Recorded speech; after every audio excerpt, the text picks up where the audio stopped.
In a moment we join News 24 for the rest of the night, but first, here's the weather forecast for Nair Day. The rest of the night will be mainly dry with clear spells and ice on some untreated surfaces. There'll be scattered showers over northern and northwestern parts, and they'll be wintry over high ground. The morning will see rain and clouds spreading from the west, reaching Aberdeen and Shetland by lunchtime. The rain will turn progressively showery from the west during the afternoon and evening. And that's the weather forecast. And that's all this Hogmanay from BBC Scotland. We hope you've enjoyed celebrating New Year with us. We're about to join News 24 now. But from myself, Morag Irvine, my colleague Sarah MacDonald, who's also been here tonight, and everyone here at Broadcasting House in Glasgow, Happy New Year.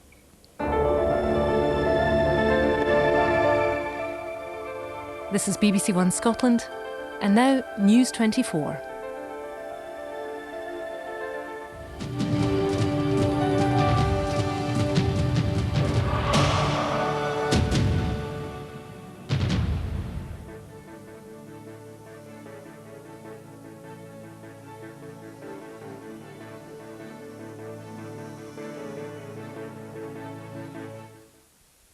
Police can only guess at the cause of death.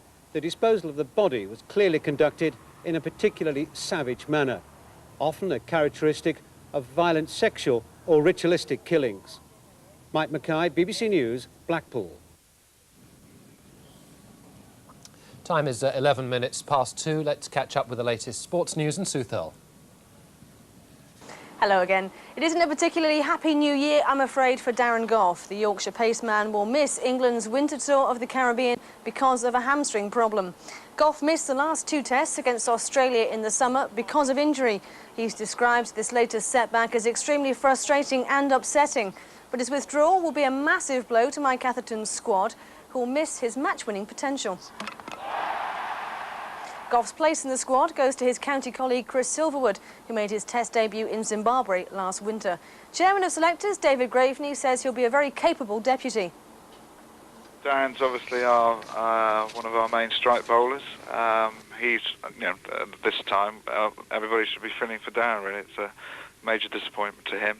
He's worked very hard to try and get himself fit. We've obviously given him the maximum amount of time. The report that will come out soon will indicate the full extent of the medical treatment that he's had. But it's a disappointment. But Chris is a more than adequate replacement, and I'm sure that our newfound spirit, particularly after Sharjah, won't be dented that much. In rugby union, Bristol have beaten Harlequins in a thrilling match at the Stoop. It finished Harlequins 38, Bristol 40, and that after Quins had led 21-3. But whilst Harlequins miss out on the chance to go third, Bristol's surprise win takes them off the foot of the table. And one footnote to that match, the Harlequins coach Andy Keast was so angry with his side's performance, he said he'd be reducing the size of his squad in the new year and putting several players on the transfer list. Now, the highlight of the New Year's Day sporting programme is the Edinburgh Derby at Tynecastle between title-chasing Hearts and Hibs.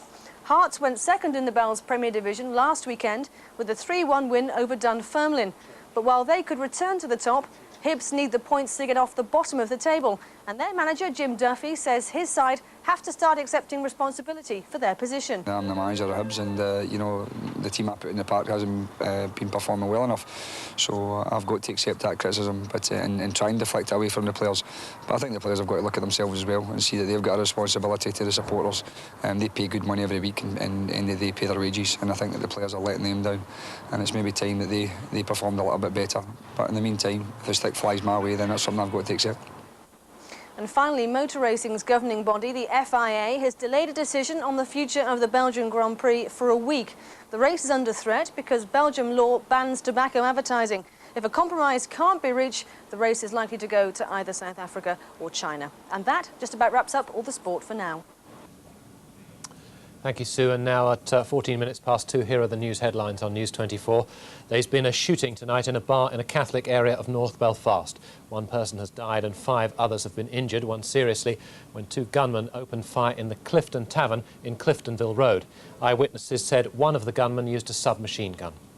Scotland Yard in London has denied that its officers were subjected to any political pressure in the case of the Cabinet Minister's son, who's alleged to have sold drugs. Around 200,000 people have gathered for the biggest New Year's event in Britain at Trafalgar Square in London and in Edinburgh. Police say the Trafalgar Square event passed off relatively quietly. Now, 2:15 and time to catch up with the international news with Roger Finn. And first, Roger, Happy New Year to you. And a Happy New Year to you too, Steve. And now the world news.